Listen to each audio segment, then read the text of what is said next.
So most of the time, I think a digital identity is something that people associate with the internet, with your online persona. And there's a little bit more to it than that, I guess. And there's all kinds of components, and this kind of idea, I think, is being built as we speak.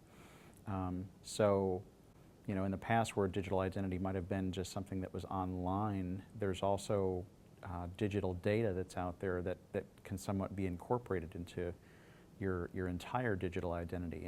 And one of my favorite kind of thoughts about digital identity and where it's going is the idea that we might possibly be able to and for the purposes of controlling our digital identity, we want to be able to have what we know is a place where we can go to get the most accurate information about ourselves. I would say that a digital identity is a person's presence online.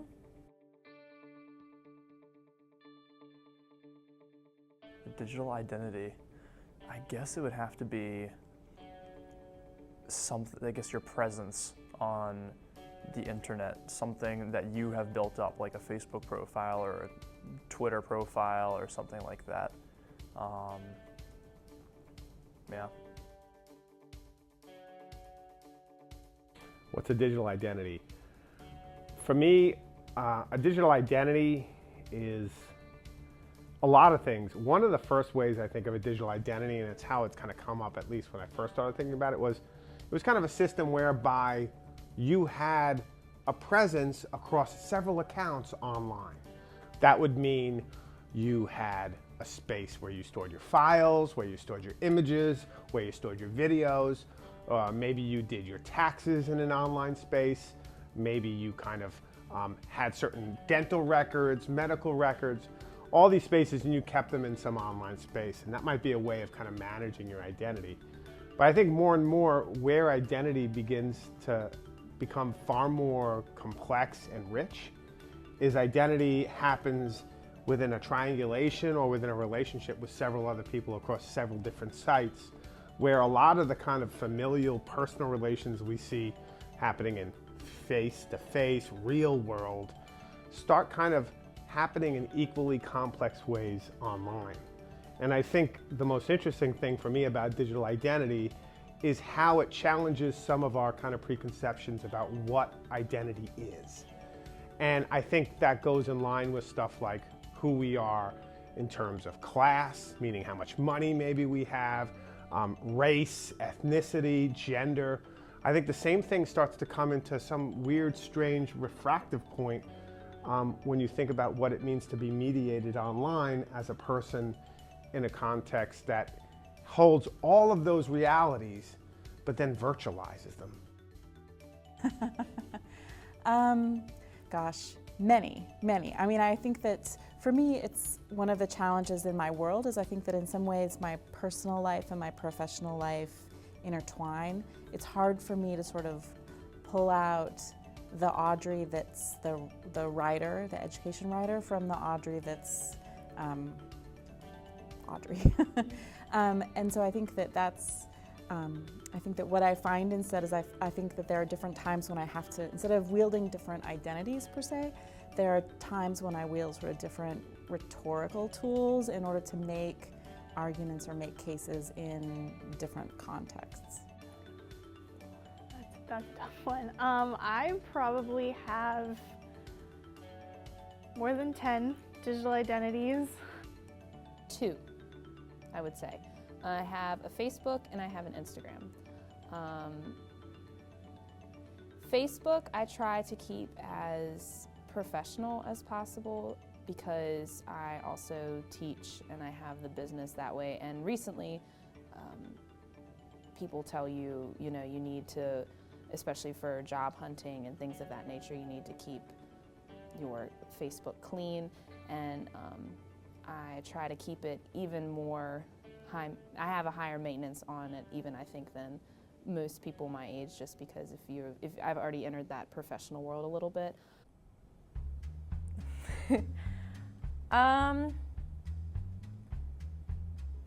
I like my professional one, and I like the one that's really me. So I feel like it's this one I have to censor for like my family. And like, so Facebook, Twitter, anything that like anyone's gonna just like look me up and find and might be offended, because it's like the fakest of them. I think, I don't know, that depends on whether you're asking if like a digital identity, like there's a separate one for each social media, or if it's just the way you act. Because I know there's some social media that I act the same way on all of them, whereas others I'm different, such as Facebook. I'm much more reserved with the kind of information I give, because it's a lot of, family and people who don't need to know all my thoughts, whereas I see like Twitter as more of a platform for expressing thoughts and sharing little minute things, and so I act much differently than I do on Facebook. Tumblr. Tumblr seems really scary. I've never gotten a Tumblr because it seems like there are like really like catty people on there. I would have to say my Instagram, because that is where I post all my favorite pictures that I've taken, and new ones too, so it's all a combination of pretty much everything. My favorite? Gosh, I guess go to the other social media. It's probably Twitter, because I don't really blog that much or anything, so probably Twitter, because that's it's interesting trying to come up with an interesting tweet in 140 characters. I think it's really important that everyone own their own domain. I think that that's one of the strengths, I think, about the Domain of One's Own project at the University of Mary Washington, and partially because it's quite different from the way in which Facebook sort of controls what your identity can be, right? Facebook gives you certain options about how you get to signal your interests or your relationships with people. I think that having your own space, you aren't really forced into using that sort of social media template for your identity. You can create it yourself, whether it's creating it by virtue of the content, right? By virtue of the code, the CSS. You can really make it your space and express things that don't fit into the very limited set of tools that many social networks give us in order to express ourselves. Yeah, I did more and more. I didn't for a good 5 or 6 years, 7 years. Like, I just did whatever the fuck I wanted. Like, blah! Like, I didn't care. But I think as things started changing from my sense of like, I felt more and more that, why did I start censoring myself more? It's a really good question. I think I started to question, I don't know. Like, I'm trying to get around it. I think it has a lot more to do with the fact that as I moved from a position where I didn't really care what people thought and I didn't really care what I said, I came in a position where things I said and things I did mattered for people beyond me. And professionally, that meant that I was running a group, and things I said had impact on them, had impact on me. And I just felt like I went through a whole stage for 4 or 5 years where I said whatever I want, and I got attention as a result of that.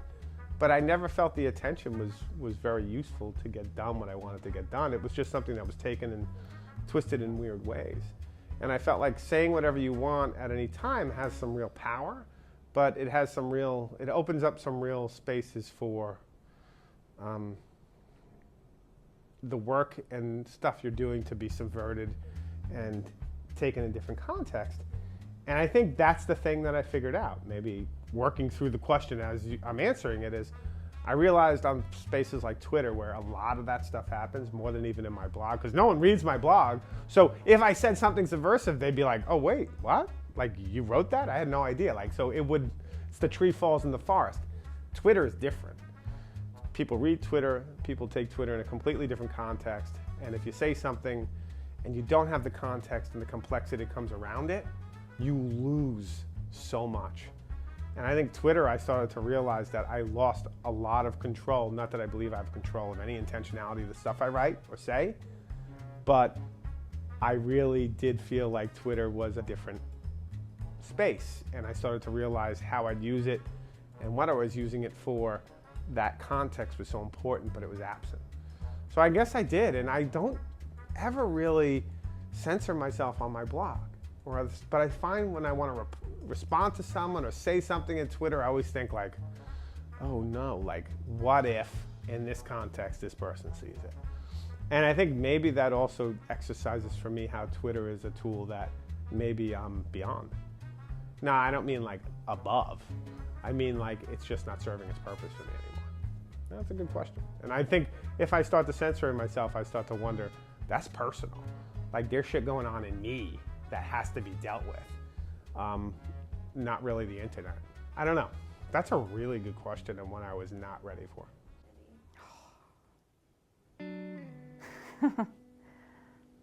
My answer would be the same to the last question. I struggle with each equally.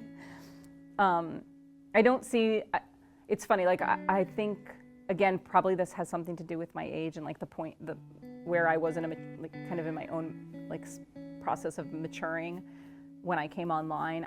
I don't see those two things as being very distinct. I see my digital identity as being, in some ways, a more distilled version of my in face-to-face identity. It's, I think more carefully.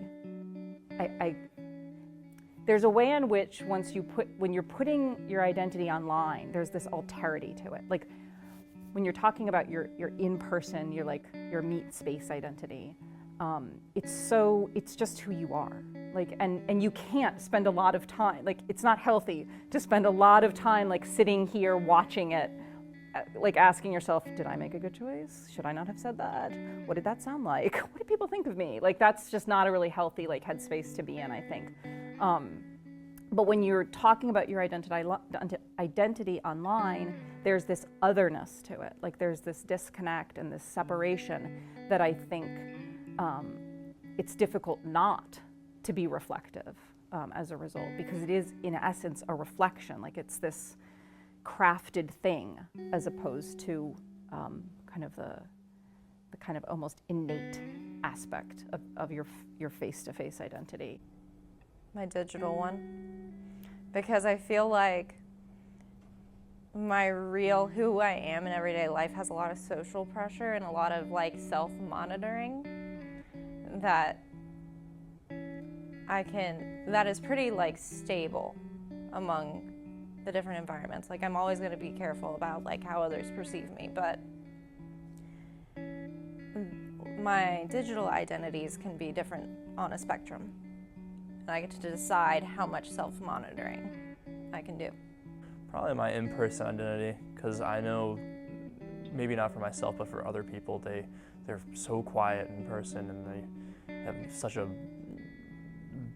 like I said, it seems like they have such a loud mouth on Twitter, you know, or any other platform. They'll speak a lot, and they'll say things that are normally you'd say, oh, that doesn't sound like them, but I'd like to think that in person, that my digital identity is just an extension of who I am in person, so. I would have to say in person, because you really get the full essence of a person in person, and online can supplement that. So you can get, if you know the person's digital identity as well as their personal identity, you really can know the whole person too. When reviewing our interviewees' answers, we discovered that while the majority of our participants, which included both students and staff members, as well as an education technology writer, they all had the same basic conception of what a digital identity is. Simply put, they said a digital identity is a presence online, often on social networking sites. Another trend was how the vast majority of our interviewees described Facebook as their least favorite digital identity, mostly because they felt they could not completely be themselves. Facebook ranked the highest on our self-censorship scale because the interviewees did not want to offend family members or certain friends with their posts. We found that other social media sites allowed people to feel less obligated to censor themselves. Social media is not the only place where people can create digital identities. As Audrey Waters suggested, when a person has their own domain, they completely control the space and it can be free from self-censorship. The degree of self-censorship also seemed to depend on the interviewee's age and occupation or career goals. The students tended to censor themselves more because their personal and school lives were often grouped together for each digital identity. Therefore, they felt they had to cater to everyone instead of just posting with the intention of just their friends seeing the material. The staff members tended to keep their professional and personal digital identities separated so they did not feel as pressured to censor themselves, since the content they were generating was already catered to specific audiences. Nonetheless, everyone self-censors in some way, and perhaps that's because a digital identity is not quite the same as an offline identity. For some, their digital identity is preferable, unlike so many others. However, the majority of the interviewees said their digital identity was an extension of their in-person identity, and so, although they self-censor, their digital identities are still a part of their entire identity.